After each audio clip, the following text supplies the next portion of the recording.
The opportunity to kind of turn things around here and do it at home, how exciting is that to get back to the Carrier Cup? Very exciting. We haven't been happy walking off the field after our last couple of games. We thought we had both games under control in the third quarter and even in the fourth quarter, and it got away from us. So we're looking forward to getting back in the Carrier Dome and have an opportunity to playing a great team like Notre Dame. What can you lose from those losses? I know in that moment right after it ends, it sucks, but from what can you learn and implement later in the season from trying to not let that lead slip away? Well, I think that a lot of it has had to do with the games that we've played already this year, and that we've been winning a lot of face-offs. Ben Williams has been doing a great job for us. And then the last couple of teams that we've gone against a very competitive face-off group on the other team. They've won some in the fourth quarter, which has given the ball back to their offense, and we haven't had to play a lot of defense in the fourth quarters of a lot of these games. Now we're having to play some defense in the fourth quarter, and we've got to buckle down and play smarter lacrosse and not give up some of the goals that we've given up. What do you think changes on those face-offs? I know I watched the John Hopkins game.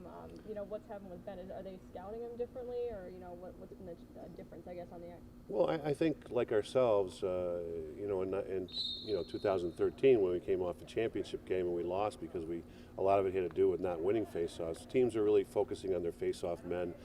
There's a lot of scouting going on. There's a lot of information being shared, and many times it's just one person going against another face-off guy, and they're trying different moves constantly, and eventually they find one that might work, and that might be what we're running into in the fourth quarter here.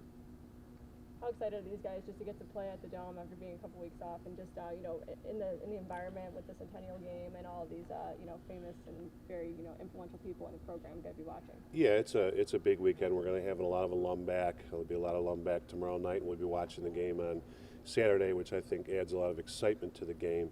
And our guys again are coming off a couple of overtime losses. We're ready to get back at home.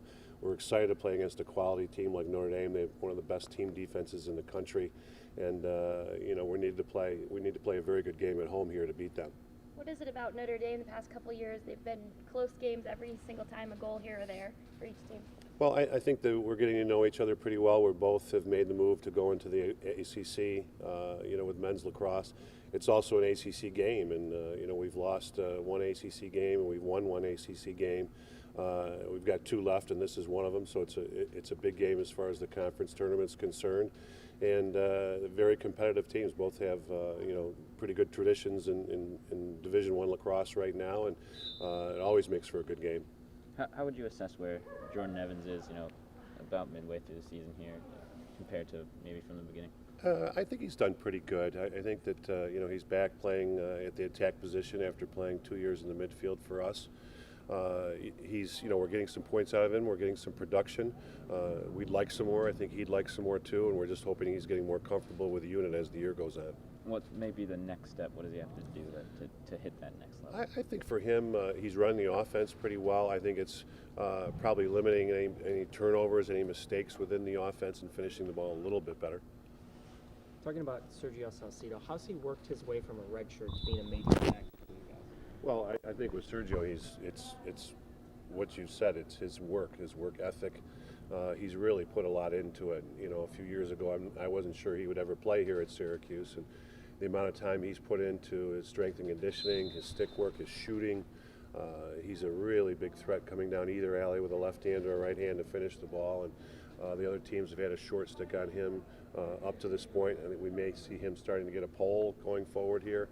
So I think it's just been a joy to watch him get better, and I think it's been contagious. He's been a great example for the team because of how hard he's worked, and now the team sees the results of his hard work, and he's a starter for us in an orange jersey. So he's been a great example for the rest of our team.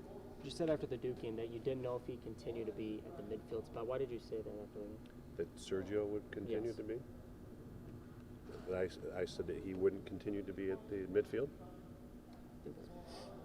No, No, you didn't say that? No. Mistaken, sorry about that. That's all right.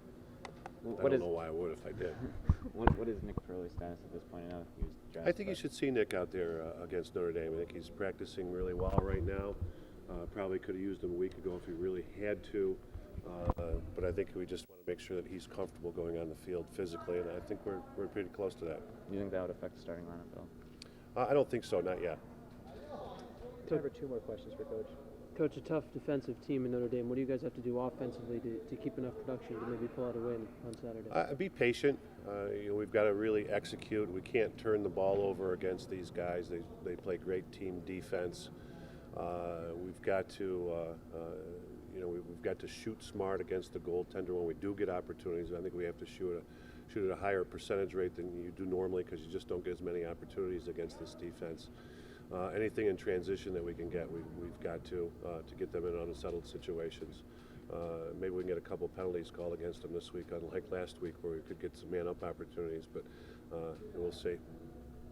When you talk about the face-off and then in the specialists, I guess how hard is it in terms of recruiting, and maybe what is that like when you're recruiting face-off specialists?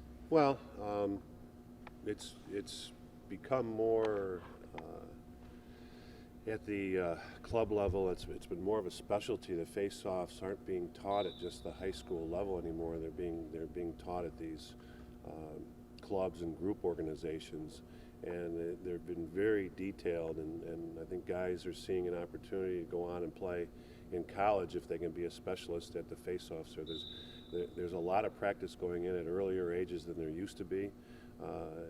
You got to be careful at early recruiting because face-off is a lot of quickness and strength, and some guys will mature and get physically better as they go on.